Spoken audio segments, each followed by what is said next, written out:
lovely friends, it's Margaret and I am here with some tea, so that must mean it's time for another Writer Wednesday. I know I'm scandalizing every single British friend I have right now, but I live in Florida and it's too hot to drink hot beverages right now. Also, this is really good, okay? It's just really good. I like it. I'm here because months and months and months ago, Jasmine from Lamour De Books asked me where I get my ideas for novels, how I come up with ideas for my novels, and I said, oh, that is a complicated question and there are multiple answers to that, and decided to do a video. Basically, I've been wanting to do a series where I walk you through how I write books for a while now, and I figured this was a good place to start. Kind of need an idea before you write a book, so it was the logical first step, I guess. I don't have notes for this. I wrote down like 3 things and was like, we're just gonna talk through this one. And I'm probably going to regret this when it comes back to editing, but I'm gonna take you through my entire history of how I got the ideas for the 5 novels that I have attempted. Most of them you will never see, okay?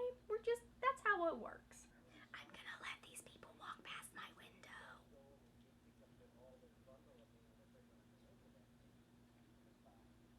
Okay, I can talk to you guys again. All of the stories that I have ever tried to write have come from 4 basic sources of inspiration. Those sources are media inspiration, dreams, what-if scenarios, and spite. Sometimes they overlap. We'll talk about that in a minute. Just to walk you through the story ideas that I have attempted, I attempted what basically amounted to Lord of the Rings fan fiction with a female protagonist. I have attempted a Cinderella retelling. I attempted kind of a dystopian / virtual reality in a medieval world type game. I have attempted a story that it was a retelling or inspired by Tudor history, and then I have my recreated mage story that I'm working on, magical clone story. That's the magical clone story is what we're gonna call it. And then I have another one that we'll talk about in a minute, but I'm not gonna, we're getting there. Of the 5, the first 3 have been trunked as of right now. I might dust off that Cinderella retelling at some point if I ever get established enough that I can actually sell that. I might dust that off. I might really rework the dystopian. We don't know. We're not thinking about that. So my 3rd novel attempt was actually the one that was inspired by a dream. I got the final scene from the book. And I had the 2 main characters, I had the main relationship, and I had what they had come out. I dreamed that in a dream one night and managed to retain enough of it that I made a novel off of it. Nothing like what the original dream was. Most of the stories I've written, both original fic and fanfic, have been inspired by the media in some way. Like I said, that first attempt was a Lord of the Rings, basically Lord of the Rings self-insert fan fiction. Since I am a character-driven reader, I definitely need to know who the main characters are first. Usually that's the main character and the love interest because, you know, I gotta have that relationship to motivate me. It's what I write for. I write because I want to see people coming together and being emotional and working and banter, like all of that stuff. Everything I love about watching, I love character interaction is what makes me happy, especially character interaction with romantic tension. Oh yes. So anyways, I have to know who the main characters are. If I don't know who the main characters are, I don't have a story yet. Once I know who those main characters are, once they have names, they become people. The next thing that I need is the ending. I always start my books off knowing how it's going to end because usually that's the idea that strikes me. I go, okay, this is where we are in this story. How did we get there? So usually I come up with character and I come up with the ending at the same time. Not always. That's not the case with the project that I'm about to start working on, but usually I know how things end and I know who's involved in that ending. It's usually kind of my idea is that final scene. That's how it happens. And then the 3rd thing that I do need is I do eventually have to figure out, okay, what is the main conflict? Like if I don't know what the main conflict is, I'm just writing fluff pieces. I need to know, okay, we end here, but how do we get there? What is the situation at the beginning? Why are these 2 in this situation that we see them at the end? That's what I need to know when I am, that's my basic process for how I figure out ideas. I am character driven as a reader, I'm character driven as a writer, and then I insert those characters into the plot that fits where I find them. By and large, most of ideas have started out with media inspiration. Like I said, that first one was a Lord of the Rings retelling, only they were going to find a ring instead of having to destroy it.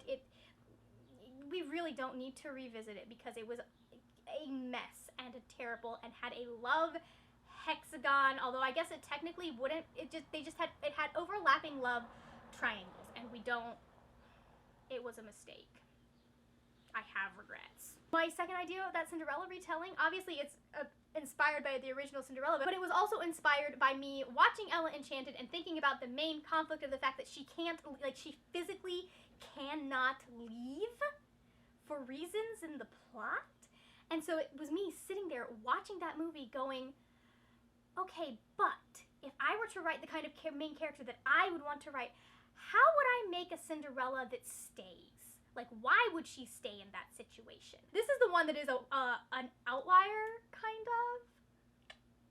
I guess I don't necessarily, now that I'm thinking about it, I guess I don't necessarily know the ending.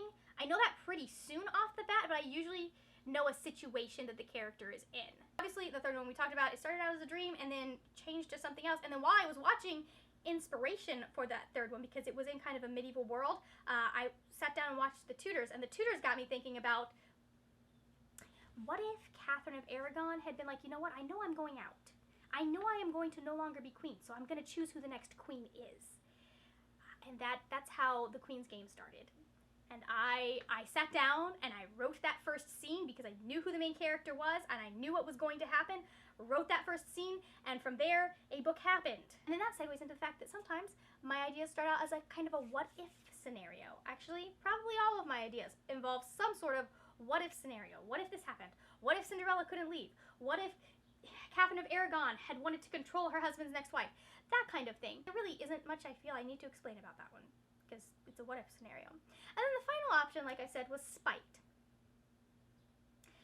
The book I am working on right now started out as a fix-it-fic for a popular trilogy that I am not going to name, but the main character is killed off, and it made me mad, and so I decided I was going to clone her and bring her back and torture the love interest from the trilogy. And I liked that idea so much that I just sat down. I was like, okay, well, what happens if you take someone's clone and they have to fit into the person's old life? It has no resemblance to that original trilogy at this point. In any way, it actually resembles Avatar: The Last Airbender more than it resembles the science fiction novel that it was based off of, because it is now a fantasy novel set in a world that is not our world and involves elemental magic. So, because I am basic like that. But yes, it started out because I was so angry at the ending of a book that I sat down and wrote a 30,000 word fanfic that will probably never see the light of day. I apologize if you can hear the yard work happening basically right outside my window. I've shut all of them. Hopefully it won't be terribly loud. But my neighbors decided that they were going to work on their lawn at 3 in the afternoon for some unknown reason. Do they not know that this is Florida? Just know that's happening in my life at this moment, but we're not gonna let it stop us, and if you can hear it, oh well. So now all we have left to talk about is my current idea. The project that I am going to be starting, the one that I am starting, like, I've got the idea for it. I've been kind of fiddling around with it in my head. At the moment, it is titled The Bellark Book, because I don't have a better title for it. This particular idea just basically started because I was watching The 100 and realized that as much as I hate to love romances, I've never written one recently. None of the ones that are publishable have started out as hate to love. I was watching the show, and I was like, I like this particular relationship of these two people who are being forced to work together because they have a common goal, even though they don't really like each other right now. I want to take this, make them teenagers, and put them in a fantasy world. Have you noticed there's a trend of me taking sci-fi and putting it in a fantasy world? Because there is, apparently. Didn't realize that until I was making notes for this video. The notes that I don't have for this video, but you know what I mean. That's how it started, was I was like, I have these two characters. I gave them names. Took me a minute to figure out what their names were, but I did figure that out.